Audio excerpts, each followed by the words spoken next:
Bonjour à tous, c'est Roland.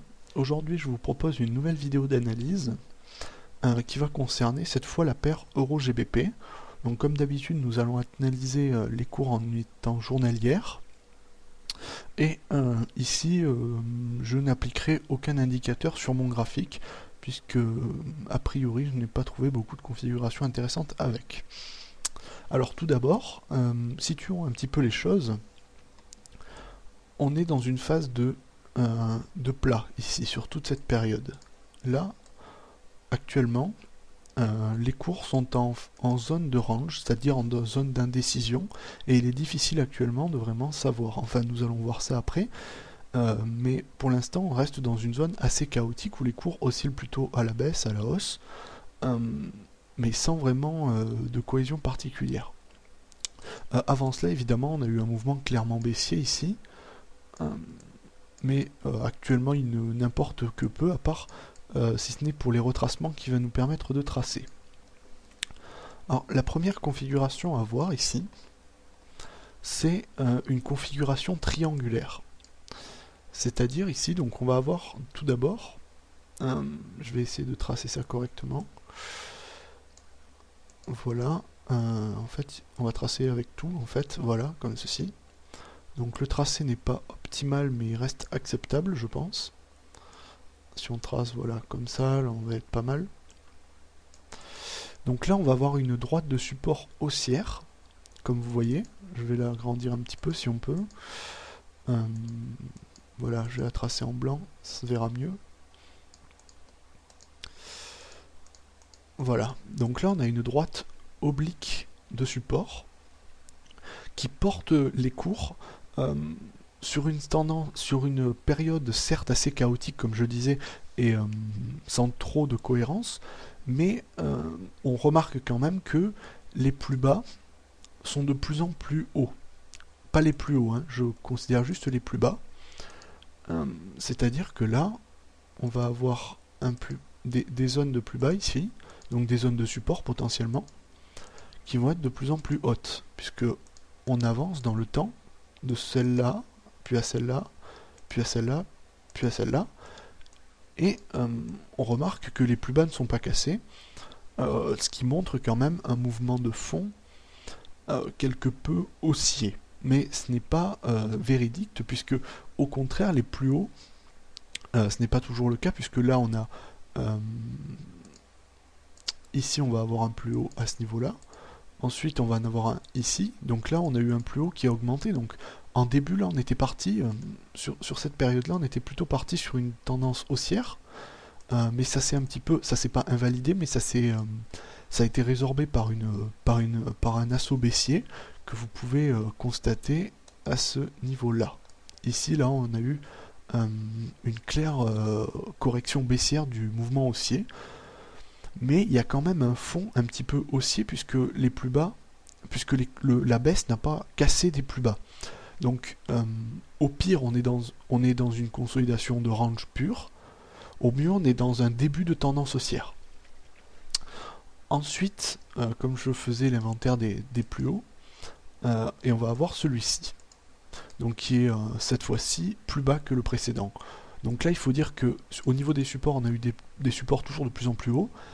Au niveau des résistances, on a eu des résistances une fois plus hautes et une fois plus basses. Donc on est plutôt, si on juge le mouvement, on est plutôt dans une dynamique de fond, certes d'une incertitude importante, mais peut-être un petit peu plutôt haussière, si j'ose dire. Puisque c'est ce que je viens de vous dire concernant le nombre de mouvements en plus haut par rapport au nombre de mouvements en plus bas. Ensuite, une autre droite qui va être extrêmement importante et vraiment déterminante dans la poursuite des cours, c'est cette droite que je suis en train de matérialiser, qui est une droite de résistance baissière oblique, qui nous montre véritablement l'incertitude. On voit bien ici que les cours sont bloqués par cette résistance. Et cette forme que vous pouvez voir ici matérialisée par ces deux droites obliques, c'est ce que l'on appelle un triangle symétrique. C'est un triangle qui n'a pas de mouvement de fond particulier, qui reste dans une orientation plutôt chaotique. Ici, on a quand même il faut remarquer un support qui est tenu par 4 points. 1, 2, 3 et 4. Et une résistance oblique par 3 points. 1, 2 et 3. Par conséquent, notre support est un petit peu plus fort, si on considère cela, et plus testé, donc plus résistant que notre résistance, qui, elle, vient d'être cassée. Comme nous pouvons le voir ici, la résistance a été cassée. Donc, logiquement, les cours devraient être potentiellement amenés à accélérer à la hausse dans les jours à venir, les semaines à venir. Donc c'est mon avis personnel. Et d'après ce que nous donnent les configurations chartistes. Néanmoins, maintenant je vais effacer donc... enfin non, je vais garder finalement... je vais enlever la majeure partie des droites ici de support, puisqu'elles ne nous serviront pas tout de suite. Je les retracerai plus tard. Donc concernant cette hausse, potentiellement ça va monter, c'est mon avis. Alors, il y a une probabilité supérieure à ce que ça monte qu'à cela descende. Pourquoi? Eh bien pour les arguments que je vous ai donnés tout à l'heure, donc pour plutôt un mouvement de fond haussier et cette droite de résistance qui a été cassée, qui est tenue par 3 points. Alors maintenant, il faut voir les objectifs. Alors les objectifs théoriques, dans un premier temps, on peut trader les objectifs de la balançoire, c'est-à-dire le dernier creux, la dernière différence entre la droite et les cours, c'est-à-dire cette zone. En sortie, on se situerait à peu près sur une zone de résistance, ici matérialisée par des plus hauts. Là, vous voyez, là on rentrerait sur cette zone de résistance, et ça me semble un bon objectif dans un premier temps, puisqu'on ne sera pas certain que la continuation haussière perdure face à des niveaux de résistance aussi importants que celui-ci, situé environ à 0,88984. Ensuite, on peut trader les objectifs réels du triangle, qui sont vraiment monumentaux, et c'est pour ça que je garde un petit peu... je suis pas sceptique, au contraire, je pense que c'est possible que cela arrive, mais ils sont vraiment très importants.